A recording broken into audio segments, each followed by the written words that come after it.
मंडळी नमस्कार, मी तुमचा कोकणी मित्र ओंकार पाटील. निसर्गरम्य कोकण सर्वांचं आपल्या कोकणी मित्र आजा युट्यूब चॅनल मनापासून स्वागत करतो. तर मंडळी आपण आता नदीवरती आलो होतो, कारण मे महिन्यातनं सर्व पुण्यातली मंडळी आलेली आहेत. कपडे धुवायला आपण इथे आलो होतो नदीवरती. आणि इथे आपल्याला एक असं हे दिसलेलं आहे अद्भुत, म्हणजे इथे आपल्याला शंकराची पिंड दिसलेली आहे महादेवांची. तुम्हाला मी दाखवतो आहे. असे आपले देवदेवता त्या काळी इथे येऊन बसलेले आहे. या नदीच्या ठिकाणी काठी अशी इथे पिंड आहे शंकर महाराजांची. तुम्हाला मी दाखवतो. आता माझं पटकन लक्ष गेला, फक्त ते शंकराची पिंड तुम्हाला आता दाखवतो मी.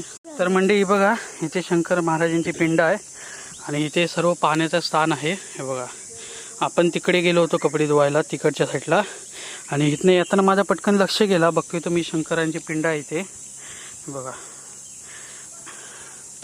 म्हणजे असे आपले देवदेवता येऊन या नदीच्या काठी बसलेले आहेत.